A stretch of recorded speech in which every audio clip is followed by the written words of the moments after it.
Welcome back, dear listeners. Today we journey through the stirring depths of chapter 4, a tale of profound repentance, unyielding courage, and the eternal battle between light and darkness within us all. Mordechai's response to unfolding events was nothing short of revolutionary. Upon learning of the dire circumstances, he tore his garments, donned sackcloth and ashes, and stepped into the very heart of the city. With a cry that echoed through the streets, a cry both loud and bitter, he declared that the path of genuine repentance had begun. His public act was a bold statement. It was a call to arms against the deceptive, hateful force personified by Haman, who stands as a symbol of evil inclination that can so easily lead us astray. This act of mourning was not a mere ritual. It was a heartfelt outpouring of sorrow and an earnest plea for divine intervention.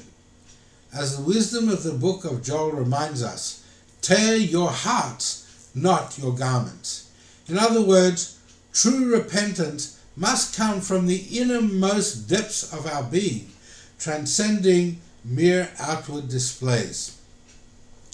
Mordechai's symbolic action at the king's gate were a visual display, a reminder that when darkness looms, we must reach deep into ourselves to seek the light of redemption and renewal. In ancient traditions, the act of donning sackcloth and ashes signified more than grief.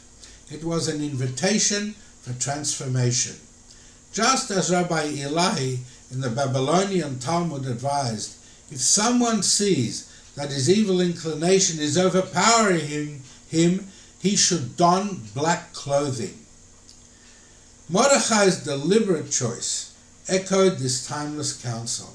His cry was a motivation inspiring every member of his community, from the youngest child to the oldest sage, to join in his sacred act of repentance and self-reflection.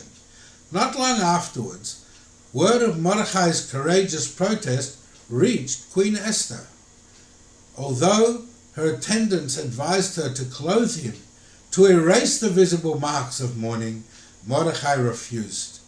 He understood that such a gesture might weaken the resolve needed to combat the evil at hand.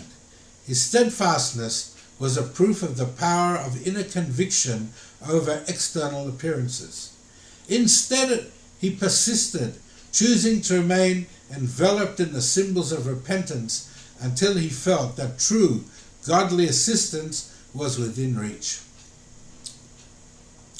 In his crucial juncture, Esther herself was faced with a decisive decision that would echo throughout history. Guided by Mordechai's wisdom and driven by the plight of her people, she resolved to undertake a 3-day fast, inviting all Jews in Shushan to join her. In doing so, she embraced the risk of approaching the king without summons, a perilous act, yet one underscored by deep faith.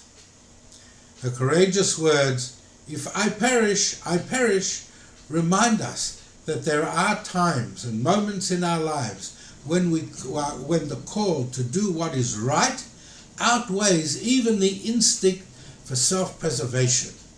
In closing, let this chapter remind us of the timeless lessons it imparts: the necessity of sincere repentance, the importance of heartfelt prayer, and the power of collective action.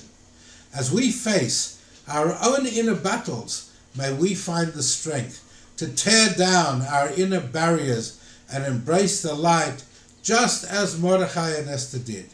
Thank you for joining me today in this spiritual exploration. For a more detailed understanding, you can buy my book from many good Jewish bookstores or on Amazon, or visit my webpage as displayed on the screen. Until we meet again, May you always seek truth, courage, and the divine spark within.